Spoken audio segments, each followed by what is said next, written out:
अस्सलामु अलैकुम नाजरीन और सामईन, आपका हमारे ATR उर्दू चैनल में खैर मकदम और इस्तकबाल है। आज हम आपके सामने दर्जा नहूम की किताब दरख्शां लेकर हाजिर हुए हैं। इसका चैप्टर आज हम पढ़ेंगे अल्लामा इकबाल के बारे में। अल्लामा इकबाल एक बेहतरीन गजल को शायर हैं, इन्होंने नज़में भी लिखी हैं। ये सारा तारुफ यहाँ पर आपके सामने हम करवाएंगे। उनके बारे में आप बहुत मुख्तसर वक्त में बहुत सारी बातें जान लेंगे।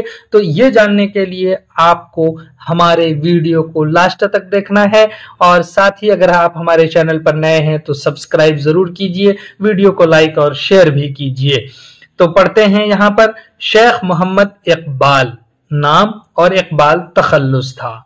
इनका नाम क्या है? शेख मोहम्मद इकबाल, और इकबाल ही इन्होंने तखल्लुस इख्तियार किया। वालिद का नाम शेख नूर मोहम्मद था। इनके वालिद का, शेख मोहम्मद इकबाल के वालिद का नाम। उनके आबा व अजदाद, अभी इससे पहले चैप्टर में हम ये वाजे कराए हैं कि अब की जमा आबा है और जद की जमा अजदाद है, और ये दोनों जमा हैं, और बाप दादा जिसका मतलब है का ताल्लुक कश्मीरी पंडितों के एक खानवादे से था, एक खानदान से था, जिसने एक मुसलमान बुजुर्ग की तबलीग से मुतासिर होकर इस्लाम कबूल कर लिया था। इकबाल 1877 ईस्वी में सियालकोट यानी जिला लाहौर मौजूदा पाकिस्तान में पैदा हुए।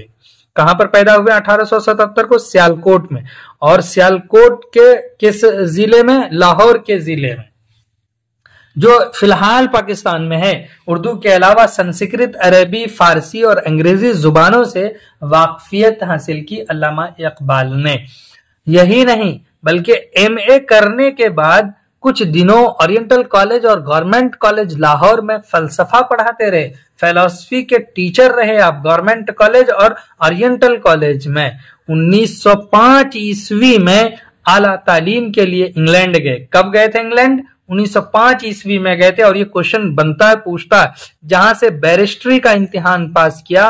फिर जर्मनी से ईरानी तसव्वुफ के मौजू पर, कहां से? जर्मनी से। और क्या था? ईरानी तसव्वुफ के मौजू पर PhD की डिग्री हासिल की। ईरानी तसव्वुफ के मौजू पर आपने कहां से PhD की है? जर्मनी से की है। तो इंग्लैंड में इस्लाम के मौजू पर कुछ लेक्चर दिए, और लंदन यूनिवर्सिटी में कुछ माह तक अरबी का दर्स देते रहे। जुलाई 1908 ईस्वी में लाहौर वापस आए और हाई कोर्ट में वकालत शुरू की। चूंकि आपने बैरिस्ट्री का इम्तिहान पास किया था, आप वकील बने थे, और हाई कोर्ट में आपने वकालत भी की है। मगर कुछ दिनों बाद ये काम छोड़ दिया, वकालत का काम आपने छोड़ दिया। अप्रैल 1938 ईस्वी में तवील अलालत के बाद, कब? 1938 में थोड़ा लंबे बीमारी के बाद वफात पाई, और लाहौर में मजार बना। हुकूमत ने जिंदगी में ही सर का, और आवाम ने उनकी जबरदस्त इल्मी व अदबी सलाहियत और खिदमात की बुनियाद पर अल्लामा का खिताब दिया। और ये जिंदगी में ही, और आवाम ने उनको अल्लामा का खिताब दिया है, जबकि हुकूमत ने उन्हें सर का खिताब दिया है। इकबाल ने फारसी और उर्दू दोनों जुबानों में शायरी की। इकबाल ने फारसी और उर्दू जुबान में नज़में भी लिखी और गजलें भी कही हैं। उनकी शायरी के मजमुए उर्दू में बांगे दरा, बाले जिब्रील, ज़रबे कलीम, अरमगाने हिजाज के नाम से शाये हुई। याद रखिएगा ये तरतीब। सबसे पहले उनकी जो कुल्लियात शाये हुई हैं, उसमें सबसे पहले बांगे दरा है, उसके बाद बाले जिब्रील है, उसके बाद ज़रबे कलीम, उसके बाद अरमगाने हिजाज है। अरमगाने हिजाज आधा फारसी और आधा उर्दू में है। फारसी में पयाम मशरिक और असरार खुदी और रमूज बेखुदी उनके मजमुए हैं। फारसी के मजमुए का नाम बताया, पयाम मशरिक, असरार खुदी और रमूज बेखुदी हैं। एक अहम किताब तश्कील जदीद इलाहियात इस्लामिया भी है। तश्कील जदीद इलाहियात इस्लामिया उनकी बहुत मशहूर किताब है। इकबाल एक ऐसे शायर हैं जिनका कलाम उर्दू के अलावा दुनिया की दूसरी जुबानों में भी शाये हुआ है, और अब तक तर्जमा हो रहा है। उनकी शख्सियत और शायरी से मुतालिक सैकड़ों किताबें शाये हो चुकी हैं, और नए नए जावियों से उनका मुताला किया जा रहा है।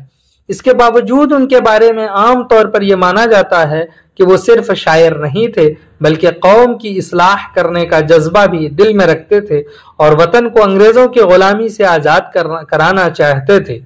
ان کی شاعری میں فکر و فلسفہ کی جو گہرائی ہے، اس کا خاص سبب یہ ہے کہ وہ شاعری کے وسیلے سے، شاعری کے ذریعے سے پیغام دینا چاہتے تھے، اس لیے ان کو پیغامبر کہا جاتا ہے، پیامی شاعر کہا جاتا ہے۔ ان کی نظموں میں یہ صورت زیادہ نمایاں ہے، مگر غزل بھی اس سے خالی نہیں ہے۔ اس اعتبار سے غزل گوئی میں بھی اقبال کا ایک منفرد انداز ہے۔ خاص طور پر بال جبریل کی غزلوں میں فکر و فلسفہ اور پیغام عمل کے ساتھ فنی حسن کا جو نمونہ ملتا ہے وہ بے مثال ہے۔ تو یہاں پر آپ نے ان کی غزلوں کے بارے میں بھی پڑھا، ان کے نظموں کے بارے میں بھی، ان کی کتاب سے بھی واقف ہوئے، اور ان کی تعلیم سے بھی آپ واقف ہو گئے کہ کتنا پڑھا، کیا پڑھا ہے، کہاں سے پڑھا ہے، اور پھر کب پیدا ہوئے، کہاں پر ان کی تعلیم اور تربیت ہوئی ہے۔ چلیے پھر ہم آپ سے ملتے ہیں ان کے اشعار کے ساتھ، تب تک کے لیے دیجیے اجازت۔ خدا حافظ، السلام علیکم۔